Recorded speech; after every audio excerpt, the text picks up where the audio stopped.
Hi there, welcome to Come On You Spurs TV. We've been a bit inconsistent this season, not because we're not doing that great. We're acting or we're kind of trying to, what's the word, mirror the team. So I think we've done a good job if you want to call it that, if you want to look at it that way. I've got with me Chuma today and we're going to look at so many things, but get right into it. Chuma, how are you? Oh, I'm always super blessed, happy, healthy, strong, fit. I think those are the things. Anything outside of Spurs, I'm good. Within Spurs, it's it's just yeah, Not a it's as great time if to be a Tottenham fan. I mean, from the point of view of George, you get reach and from results, is it? But no. It depends on how you look at it. It could be the best of times, it could be the worst of times. But if you're optimistic like you are, um, there's always something coming that's good. But it's we, hard to see it now. you've got to be optimistic. That's my view anyway. I mean, uh, Tottenham have been through what can I call it, a torrid season this season, and you have all sorts of views as to why things are the way they are. You have those who are on the Ange out side of things, you want to call it that. And then you have those who are on the Ange in, and also have those who are on the Ange out and any out type, all sorts of what I call segments of the Spurs fan base, and it's crazy civil war out there, amongst those people who hold different views depending on where you fall in that Spurs fan base. And for me, I try to as much as possible. I'm very. I think I'm reasonably positive is what how I describe myself, and I don't dwell on negativity. That's just my nature. However, um, my position is not a widely held position. It's not a very popular position today because everyone thinks that fans should leave. They should be sacked. The board should be revamped. Levy should go.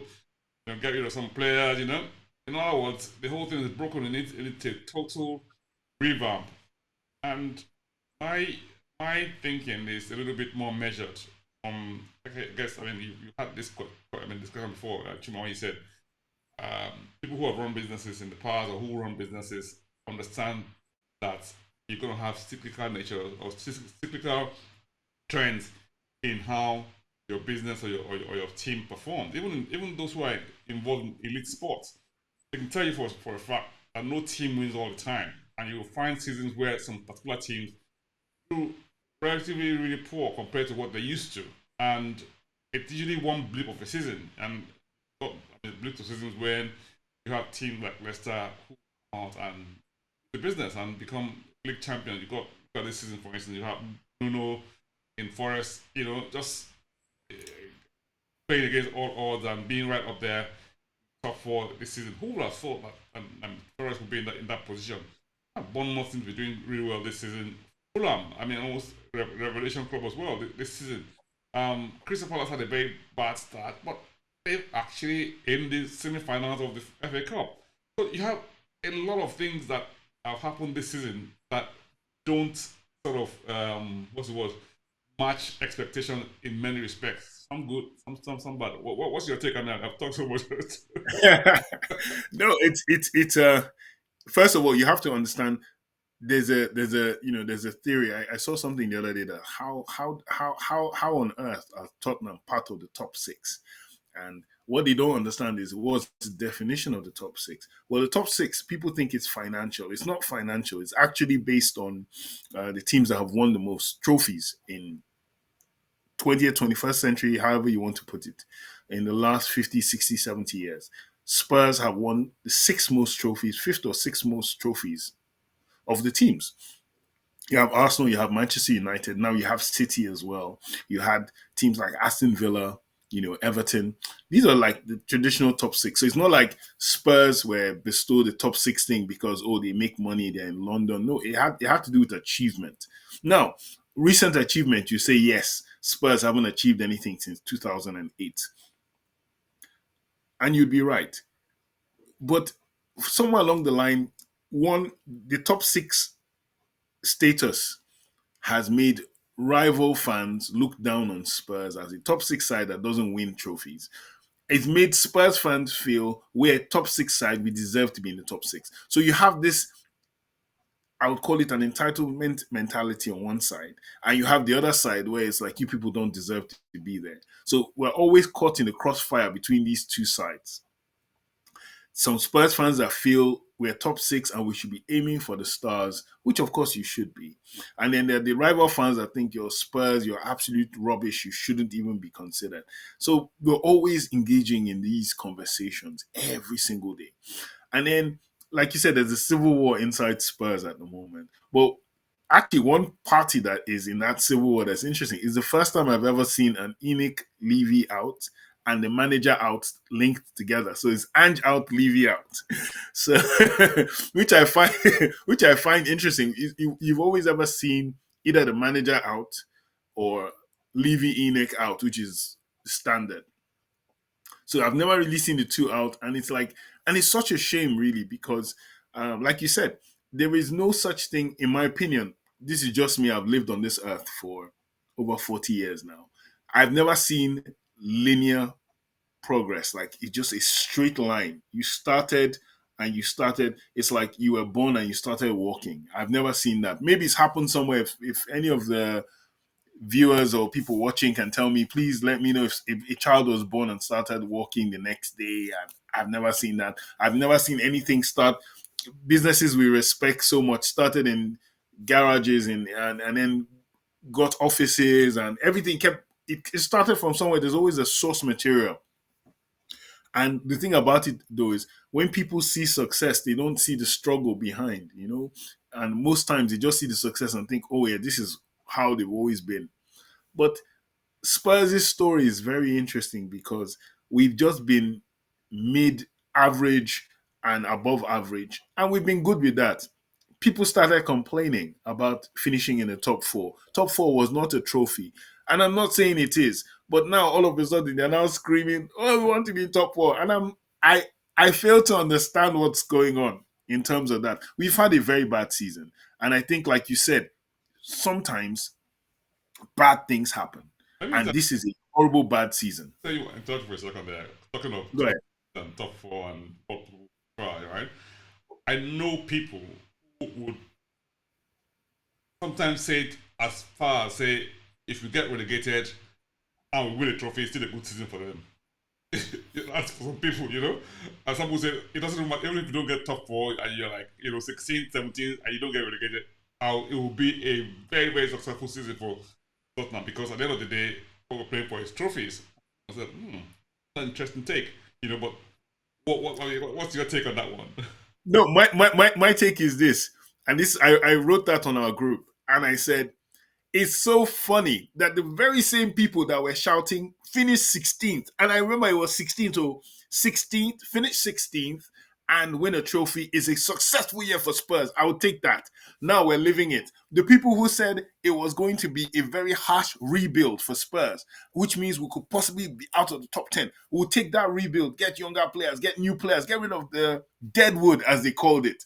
Those same people are now here screaming. And I'm like, you were the ones that said you didn't mind being 15th but winning a trophy. If you win a trophy, they said no, it's not success. So it's the goalpost movement every single time with Spurs Which fans. brings us to our next stage of the season, if you like. Spurs are in the quarterfinals of the Europa League, and we're home to enter Frankfurt Thursday. And you hear things like, oh, don't have a chance against Frankfurt because for whatever reason they're playing very well and we'll match for them. And you have those who are the eternal optimists, like some people know, I think we had a very good chance, and just take, as long as you play well on the day and take your chances, you're in it. Where do you stand? I like Frankfurt. I watched them play. I've liked them since the coach of Palace now, Glasner was their coach when they won the Europa League themselves a couple of seasons ago. They're a very good side, and they have a very good striker, French boy called Hugo Ekitiki, and very good player. He reminds me of Isaac of Newcastle.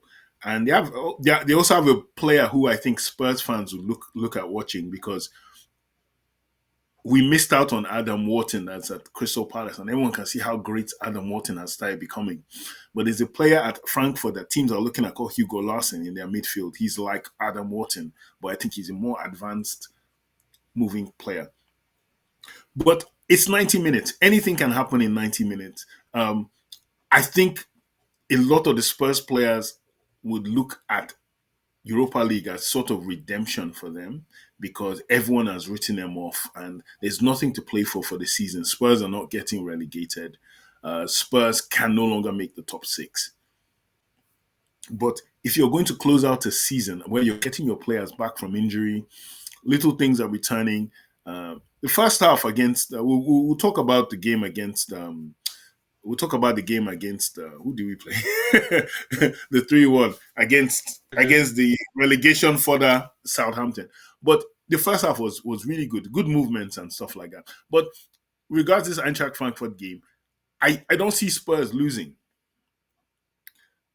I don't see Spurs losing. First leg is at home, and then we go away. I just don't know. I still think, and we spoke about this off air. I still think that there's going to be some monumental Ange ball game. And people will say, oh, you're crazy, you're deluded, you're mad.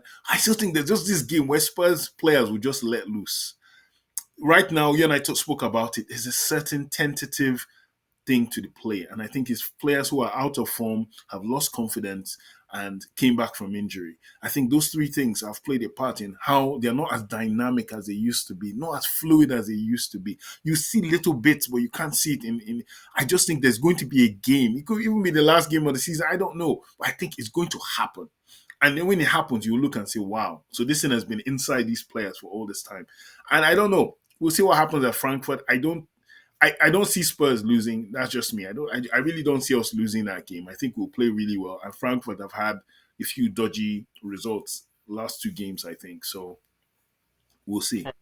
Okay, so I mean, Frankfurt, looking forward to it positively with plenty of, with little, from my perspective, from little trepidation. We just hope that we go through.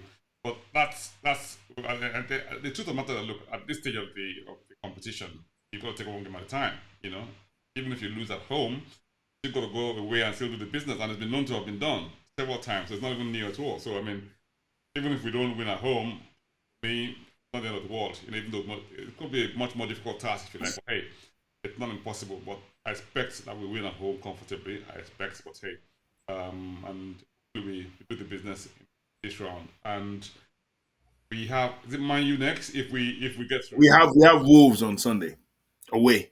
No, I'm just saying that if we go through the oh yeah, of course. Sorry, yeah. United are in our pathway. Yes. Yeah, the winner between Man U and is it Bilbao they're playing or they're playing? Yeah, Bilbao. Yeah. Yeah. So yeah, we'll see what that looks like. That would be a monumental game, eh?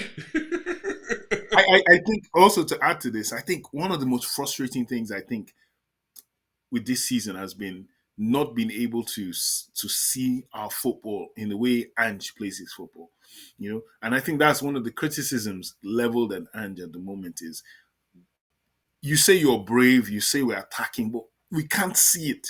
We can't see that thing, and I personally believe it's a mental thing, and it lies more with the players than with the coach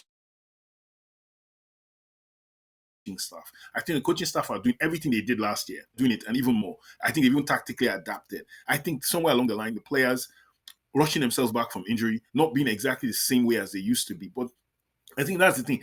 Should Spurs play how Ange plays?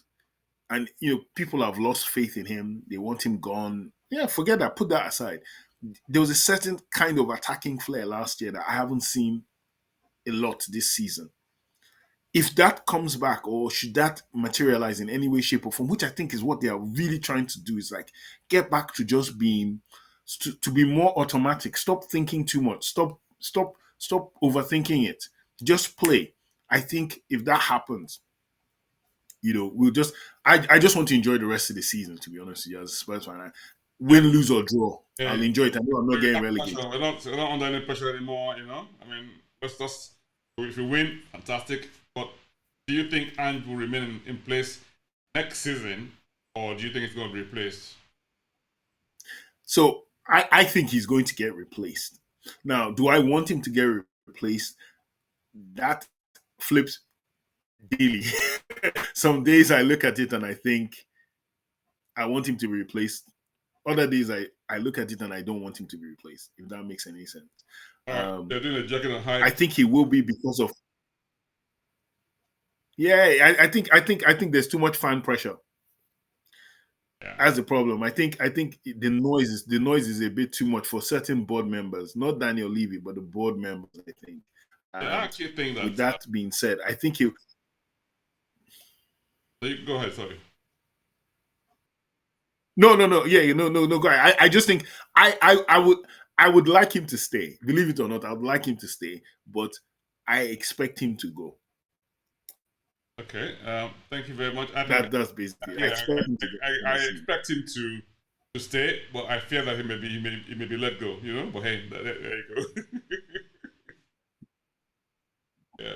Anyway, guys, if you would love to hear from you. What do you think? Is that going to stay? Are we going to win the Europa League? Are we going to, at least give you some games to remember? I mean, for the rest of the season. I'd love to hear from you. Leave your comments in the comment section below, and if you haven't subscribed, please do so. And yeah, we'll see you again next week. Take good care. Bye, guys.